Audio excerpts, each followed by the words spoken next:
우리들의 화폐 경제학 이야기, 돈의 진화. 돈이 많아질수록 왜 더 불안할까? 여러분에게 10억 원이 생긴다면 어떨 것 같습니까? 아마 이렇게 생각하실 겁니다. 이제 걱정할 일이 많이 줄어들겠지. 맞습니다. 당장 생활비를 걱정할 필요도 없고, 월급날을 기다릴 필요도 없고, 갑자기 큰 돈이 필요한 상황에서도 조금은 여유가 생길 겁니다. 그런데 이상한 일이 있습니다. 돈이 많아졌다고 해서 사람의 불안이 완전히 사라지는 것은 아닙니다. 오히려 어떤 사람에게는 불안의 종류가 달라집니다. 돈이 없을 때는 이번 달을 어떻게 버티지? 라고 걱정합니다. 그런데 돈이 많아지면 이 돈을 어떻게 지키지? 라고 걱정합니다. 돈이 없을 때는 잃을 것이 적습니다. 하지만 돈이 많아질수록 지켜야 할 것이 많아집니다. 오늘 이야기하고 싶은 것은 부자도 불안하다는 단순한 이야기가 아닙니다. 돈이 인간에게 들어오면 우리의 불안은 어떻게 변하는가? 그리고 왜 어떤 사람은 돈이 많아질수록 더 자유로워지고 어떤 사람은 오히려 돈에 더 묶이게 되는가? 오늘은 그 이야기를 해보겠습니다. 1. 돈이 없을 때의 불안. 돈이 없을 때 사람의 불안은 비교적 단순합니다. 먹고 살 수 있을까? 월세를 낼 수 있을까? 대출을 갚을 수 있을까? 아이 교육비를 감당할 수 있을까? 갑자기 아프거나 실직하면 어떻게 하지? 이것은 생존에 가까운 불안입니다. 그래서 돈이 부족한 사람에게 마음가짐을 바꾸세요 라고 말하는 것은 때로는 아무런 도움이 되지 않습니다. 생존의 문제가 해결되지 않았는데 철학을 이야기할 수는 없기 때문입니다. 그래서 첫 번째 단계에서는 돈이 중요합니다. 현금 흐름이 중요하고 소득이 중요하고 비상자금이 중요합니다. 돈이 모든 문제를 해결해 주지는 않지만 적어도 일부 문제를 해결할 수 있는 선택권을 줍니다. 2. 그런데 돈이 생기면 불안이 끝날까? 여기서 재미있는 변화가 시작됩니다. 어느 정도 자산을 만들었습니다. 집도 한 채 있고 현금도 있고 투자 자산도 있습니다. 이제는 돈이 없어서 불안하다 라는 문제가 조금 줄어듭니다. 그런데 새로운 질문이 등장합니다. 이걸 잃으면 어떻게 하지? 이제 불안의 대상이 부족함에서 손실로 이동합니다. 10억 원이 없는 사람에게 10억 원은 막연한 목표입니다. 하지만 10억 원을 가진 사람에게 10억 원은 지켜야 할 현실입니다. 그래서 자산이 커질수록 손실에 대한 민감도도 달라질 수 있습니다. 3. 1억을 잃는 것과 10억을 잃는 것은 다르다. 예를 들어보겠습니다. 1억 원을 가진 사람이 10%를 잃으면 1000만 원입니다. 10억 원을 가진 사람이 10%를 잃으면 1억 원입니다. 비율은 같습니다. 하지만 삶에 미치는 영향은 사람마다 다릅니다. 그래서 자산이 커지면 수익률만 보는 것이 아니라 변동성과 손실 가능성, 현금 흐름, 유동성까지 함께 보게 됩니다. 이것이 투자가 어려워지는 이유입니다. 돈이 많아질수록 돈을 버는 것만큼 돈을 지키는 것이 중요해지기 때문입니다. 4. 부자에게 가장 무서운 것은 손실만이 아니다. 그런데 저는 한 단계 더 들어가고 싶습니다. 부자에게 정말 무서운 것은 단순한 손실만이 아닐 수 있습니다. 통제력을 잃는 것입니다. 예를 들어 부동산 자산이 30억 원이라고 해봅시다. 숫자로 보면 엄청난 자산입니다. 그런데 대출이 많고 임대료가 제대로 들어오지 않고 세금과 이자가 계속 나가고 매각하려 해도 바로 팔리지 않는다면 어떨까요? 장부상 자산은 많습니다.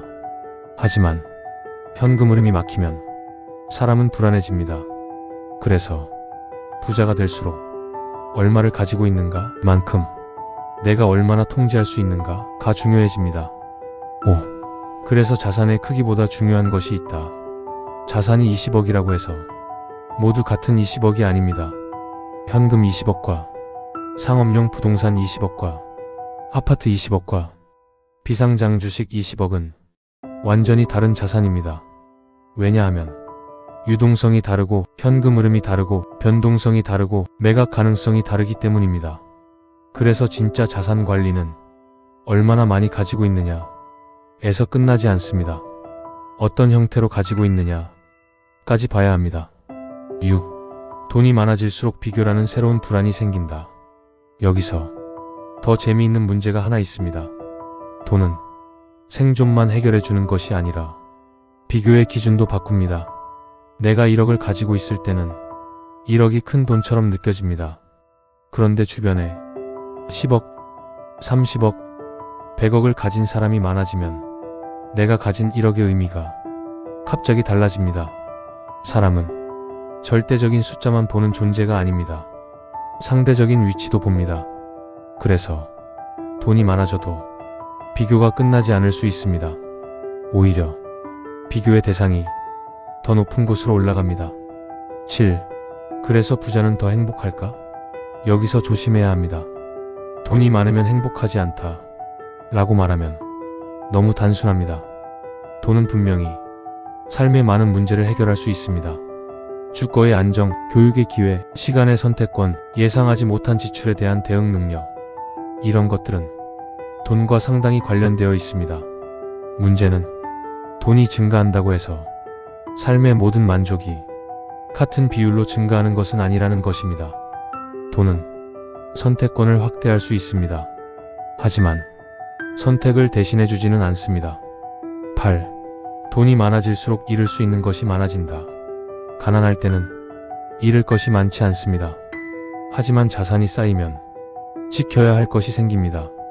자산, 사업, 부동산, 주식, 가족의 생활 수준, 사회적 지위. 그래서 부자가 된다는 것은 단순히 숫자가 커지는 것이 아니라 관리해야 할 세계가 커지는 것일 수도 있습니다. 여기서 부자의 진짜 실력이 나타납니다. 더 많이 버는 능력이 아니라 불필요한 위험을 줄이고 현금 흐름을 관리하고 자산을 분산하고 위기가 왔을 때 버틸 수 있는 구조를 만드는 능력입니다. 9. 그래서 부자들은 왜 경매를 할까? 여기서 우리 채널의 핵심 주제인 경매로 돌아와 보겠습니다. 경매를 싸게 사는 방법이라고만 생각하면 경매의 절반밖에 보지 못합니다. 진짜 중요한 것은 좋은 자산을 어떤 가격에 확보하고 그 자산이 어떤 현금 흐름을 만들며 향후 얼마나 쉽게 매각할 수 있고 내 전체 자산에서 어떤 역할을 할 것인가입니다. 결국 경매도 돈을 버는 기술이면서 동시에 자산을 배치하는 기술입니다.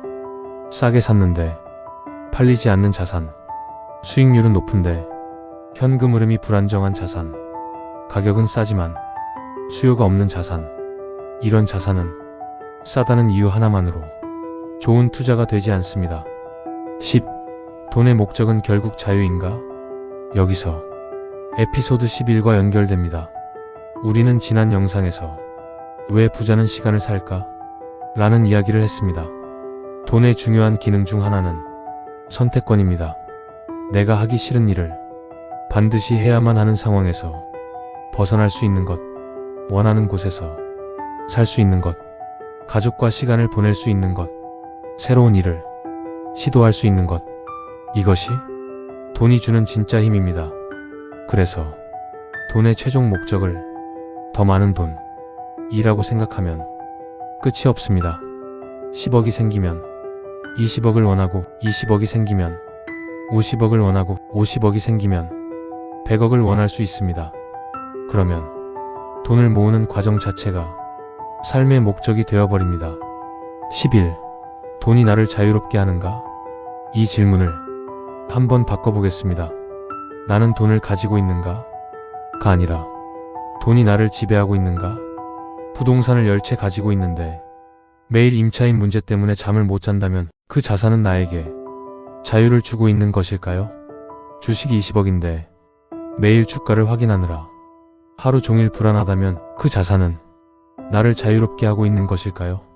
돈이 많아졌는데 돈을 잃을까봐 아무것도 하지 못한다면 우리는 돈을 가진 것이 아니라 돈에 묶여 있는 것일 수도 있습니다.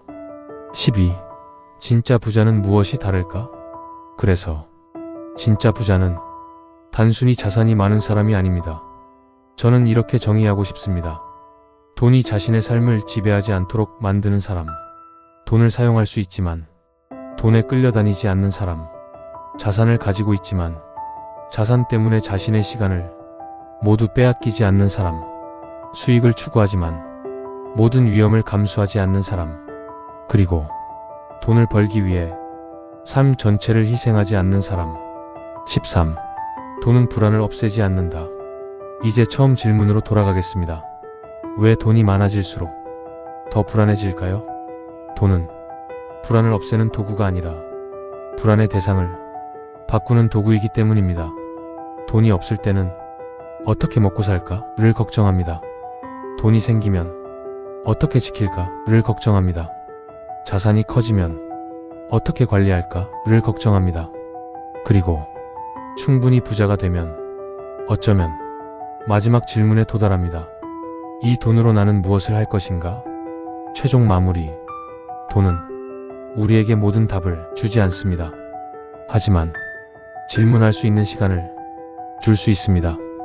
돈이 없을 때는 생존을 위해 일합니다. 돈이 생기면 미래를 위해 일합니다. 그리고 충분한 자산을 만들면 마침내 자신을 위해 무엇을 할 것인지 고민하게 됩니다. 그래서 부의 마지막 단계는 더 많은 돈을 갖는 것이 아닐지도 모릅니다. 돈이 없어도 불안하지 않은 상태, 그리고 돈이 있어도 돈 때문에 살지 않는 상태, 그것이 어쩌면 진짜 부의 모습일 것입니다. 오늘 영상의 마지막 문장입니다. 돈은 불안을 없애지 않습니다. 돈은 우리가 무엇을 두려워하는지를 바꿉니다. 그리고 진짜 부자는 돈을 많이 가진 사람이 아니라 돈 때문에 두려워하지 않아도 되는 사람입니다. 지금까지 영상이 유익했다면 구독과 좋아요 부탁드립니다. 감사합니다.